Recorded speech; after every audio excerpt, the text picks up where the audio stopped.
Hello, my dear students. How are you? I hope you must be in high spirits.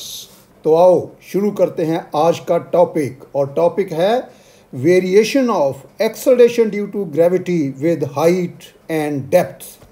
Now first let us discuss the variation of g with height. It is also called altitude effect. If we assume that Earth is a homogeneous sphere of mass capital M and radius capital R, then the acceleration due to gravity on its surface is given by g equal to gm over r square, and the value of g on the surface of the earth is 9.8 metre per second square. अब अगर हम ये formula देखें g equal G M over R square, तो इसमें capital g है universal gravitational constant और इसकी value is the same at all places in this universe. Capital m है मास ऑफ द अर्थ जो कि होता है 6 into 10 raise to power 24 kilogram. That means capital m is also constant and capital r is the radius of the earth and that is 6.4 into 10 raise power 6 metre और वो भी हो गया कांस्टेंट. सो g भी constant, m भी constant, r भी constant. इसलिए g की जो वैल्यू है वो भी कांस्टेंट रहनी चाहिए, ये वेरी नहीं करनी चाहिए. लेकिन ये वेरी करती है. क्यों करती है? उसका कारण यह है कि ये डिनोमिनेटर इसमें हमने आर स्क्वायर लिया है, ये तब कैपिटल आर लेना है, तब रेडियस ऑफ अर्थ लेना है जब body on the surface of the earth है. क्योंकि actually Newton's law of gravitation के हिसाब से ये जो डिस्टेंस है it should be the distance between the centre of the earth and the centre of the body. When the body is on the surface of the earth, then this distance should be equal to radius of the earth plus radius of the body. लेकिन क्योंकि अर्थ का radius बहुत बड़ा है 6400 kilometre, इसकी तुलना में जो आम बॉडीज़ हैं उनका रेडियस बहुत कम होता है. Therefore, the radius of the body may be neglected as compared to that of earth. तो इसका मतलब जब हम किसी बॉडी की एक्सेलरेशन ड्यू टू ग्रेविटी निकालते हैं on the surface of the earth, तब हम ये डिनोमिनेटर लेते हैं equal to radius of the earth. लेकिन सपोज करो हम सरफेस ऑफ द अर्थ यानी कि ए से, जो कि फिगर में मैंने ए पॉइंट बनाया, वहाँ से चल के एच हाइट पे बी पॉइंट पे चले जाते हैं, तो वहाँ पे जी की वैल्यू बदल जाएगी. क्यों बदलेगी?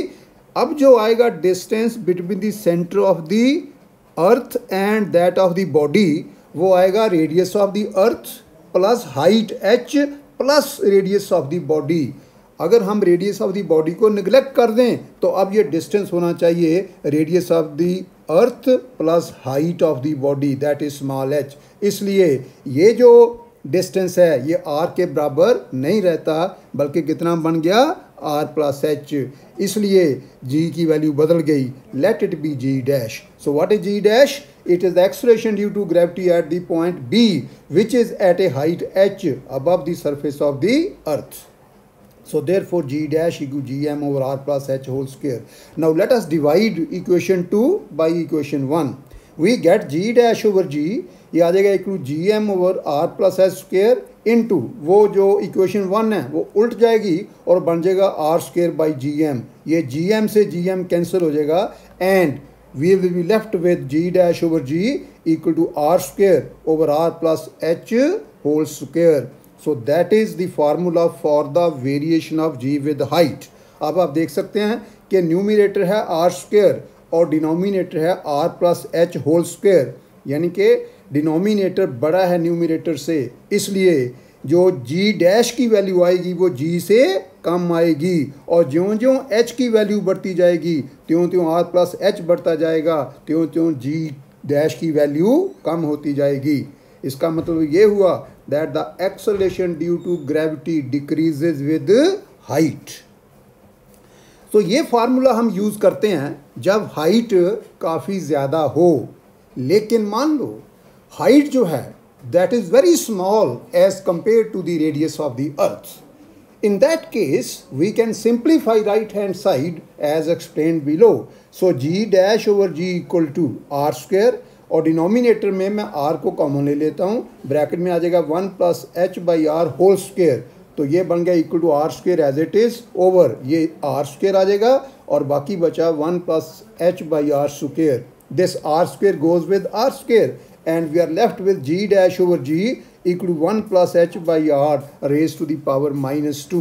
Now if h is less than r, दो बार less than डालने का मतलब कि h is very small as compared to the radius of the earth, that is अब r नीचे ले आओ, h over r less than 1, then अब देखिए मैंने इससे पहले वीडियो में आपको बताया था binomial theorem for any index, वो थी 1 plus X raise to the power n equal to 1 plus N X plus so on up to infinity. फिर मैंने आपको बताया था कि if x mod less than 1 then the terms containing square and higher powers of x may be neglected. अब देखिए यहाँ पे वो कंडीशन सेटिस्फाई हो गई. जो राइट हैंड साइड है हमारी वो 1 की जगह 1 है और x की जगह है h बाई आर, और इस केस में हम ले रहे हैं h by R less than 1. That means x is less than 1 और n कितना हो गया -2. तो जो इसकी एक्सपेंशन आएगी by making using of binomial theorem for any index, उसमें हम निगलेक्ट कर देंगे the terms containing square and higher powers of h by R. So therefore we can expand right hand side by using binomial theorem for any index and neglect the terms containing square and higher powers of h by r. If we do so, then g dash over g will be equal to 1 plus n. What is n? N is -2. And what is x? h by r. So right hand side is approximately equal to 1 plus minus 2h by r. अब इसको करो cross multiply. So we get g dash equal to g into 1 minus 2h by r, or you can say g dash equal to g minus 2gh divided by r. So this is the variation of g with height. तो याद रखो variation of g with height के दो फार्मूले हैं. एक है g dash over g equal to r square over r plus h whole square. वो आपने यूज़ करना है when h is comparable with the radius of the earth, काफ़ी ज़्यादा हो हाइट. और ये फार्मूला यूज़ करना है जो g dash g minus 2gh by R, ये यूज़ करना है when h is less than r. लेकिन एक बात पक्की है कि वहाँ भी मैंने आपको बताया कि जो h बढ़ेगा त्यों g डैश की वैल्यू कम होती जाएगी. ये जो इक्वेशन 4 है इसमें से भी आप देखो ये जो g है ना, it is the acceleration due to gravity on the surface of the earth, और इसकी वैल्यू है 9.8 मीटर पर सेकेंड स्क्वायर. और जो एट हाइट h वैल्यू आनी है उसका नाम मैंने रखा है g डैश. वो आ जाएगा 9.8 माइनस 2 इंटू 9.8 इंटू जितनी हाइट है वो पुट कर दो over radius of the earth put कर दो. अब ज्यों h की वैल्यू ज़्यादा होगी त्यों 2gh बाई r की वैल्यू ज़्यादा होगी.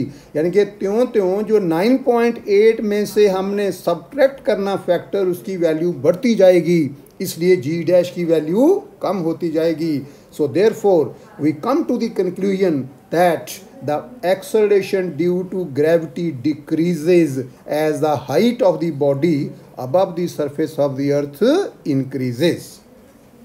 अब मैंने यहाँ पे आपके लिए एक आई ओपनर लिखा है. ये लिखा है जब हमने न्यूमेरिकल प्रॉब्लम सॉल्व करनी है वहाँ पे आपने ध्यान रखना है कि जो पहले फार्मूला है g dash over g equal to R square over R plus H whole square, वो तब यूज़ करना है जब h की वैल्यू कंपेरेबल हो with the radius of the earth. जैसे मान लो वो आपको कहता है find the height at which the acceleration due to gravity becomes 1% of its value और 10% ऑफ इट्स वैल्यू और 25% of its value on the surface of the अर्थ.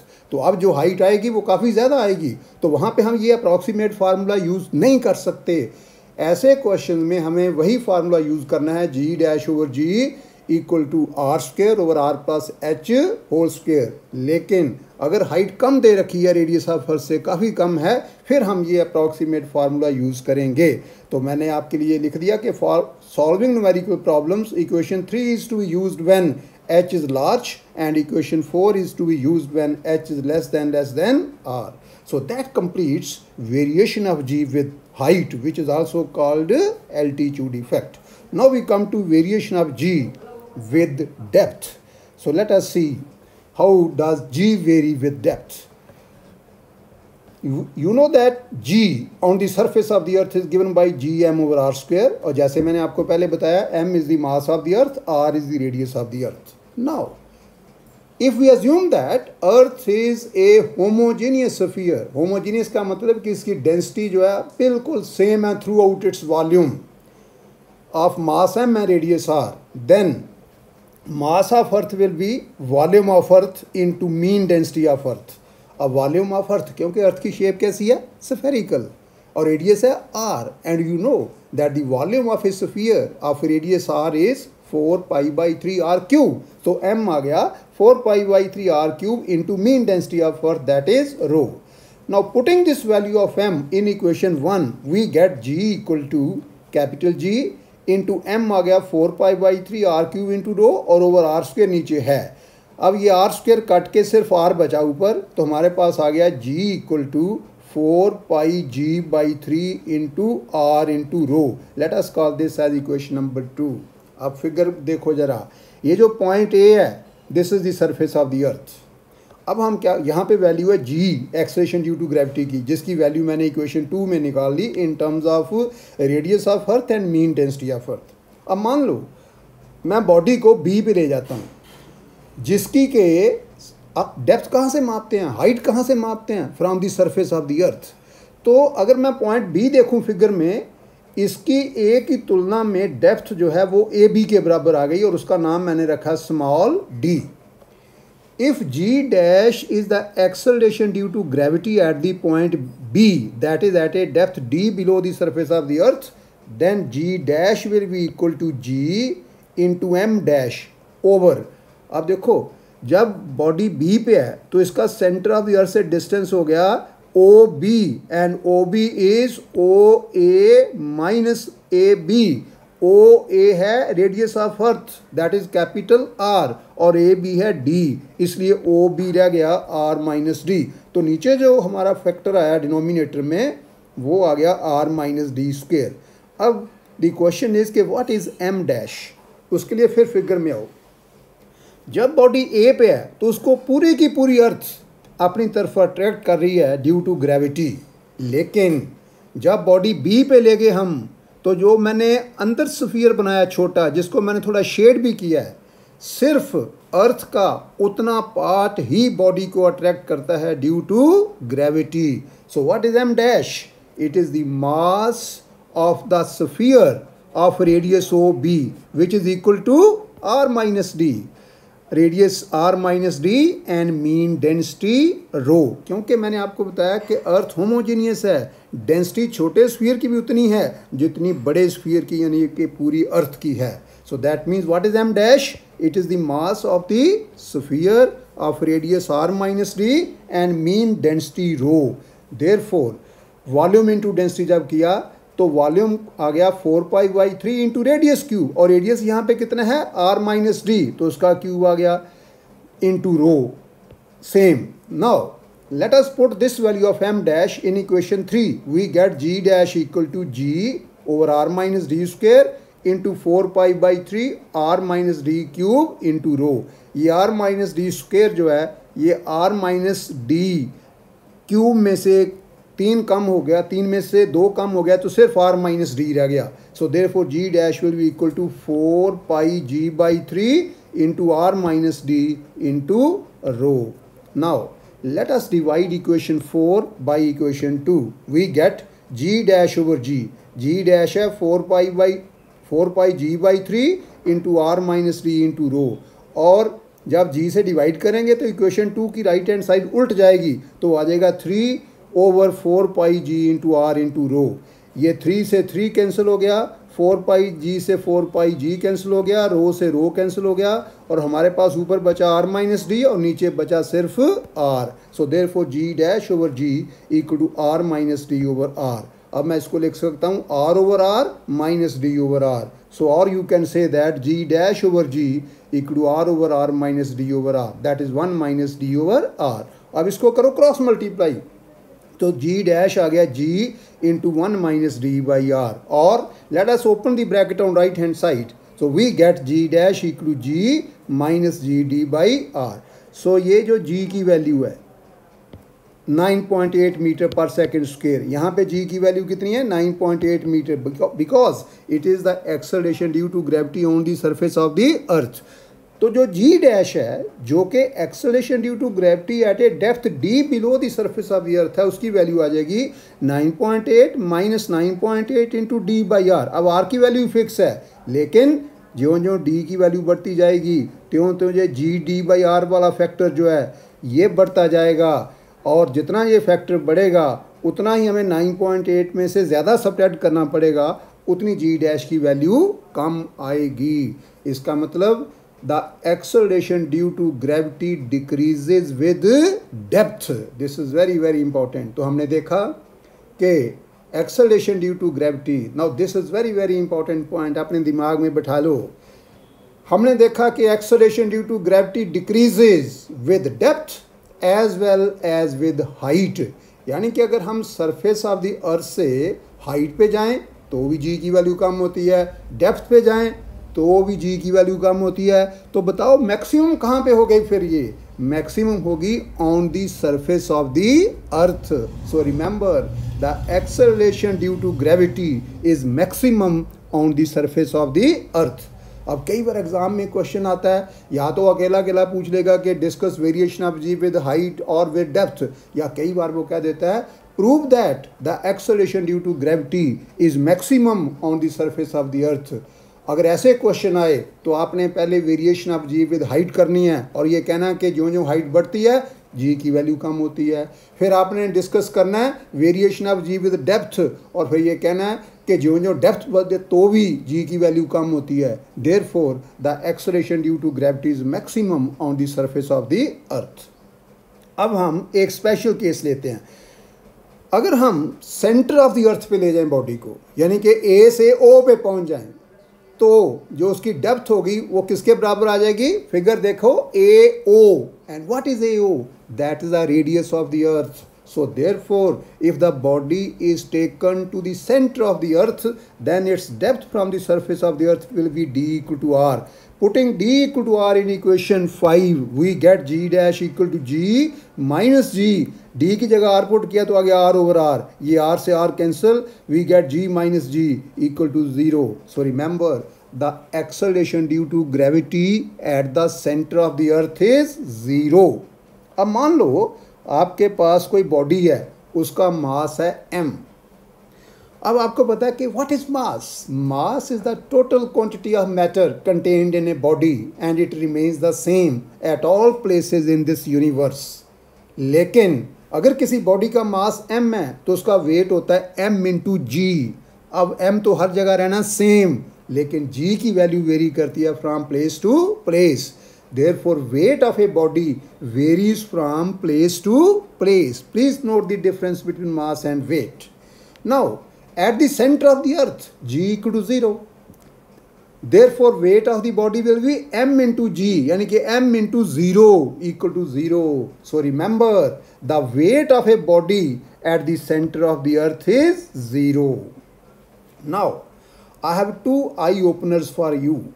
हमने देखा कि जब h की वैल्यू जो है वो r की तुलना में बड़ी थोड़ी है, then g dash equal G minus 2gh by R, ये मैंने प्रूव किया ऊपर variation of g with height में। और अब क्या करो कि g डैश उस तरफ ले जाओ, 2gh by are left side पे ले आओ, तो ये बन गया g minus G dash equal 2gh by R. Now what is g? It is the acceleration due to gravity on the surface of the earth. What is g dash? It is the acceleration due to gravity at a height h above the surface of the earth. So what is g minus g dash? It is the change in the value of g. Change in the value of g with height. Change in the value of g with height. Let us call this as equation number 1.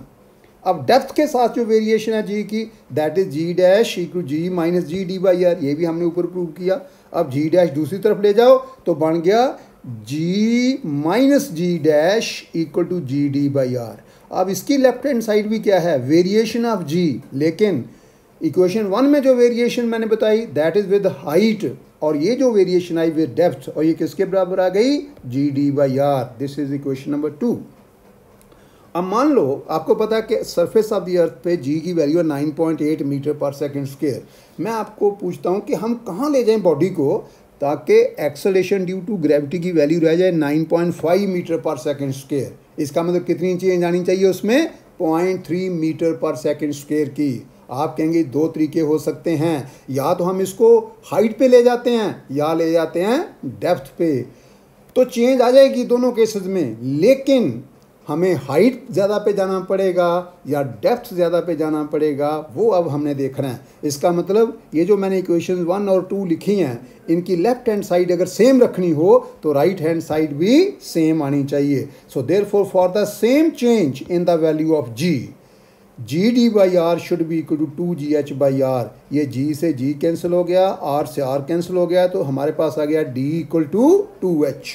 इसका मतलब जो depth हमें जाना पड़ेगा, जिस depth पे same change लाने के लिए, that will be double the height. जैसे मान लो जो चेंज हम चाहते हैं जी की वैल्यू में, वो 1 किलोमीटर हाइट पे जाके आ जाती है, लेकिन अगर डेप्थ से उतनी चेंज लेके आनी हो तो मुझे 2 किलोमीटर डेप्थ पे जाना पड़ेगा।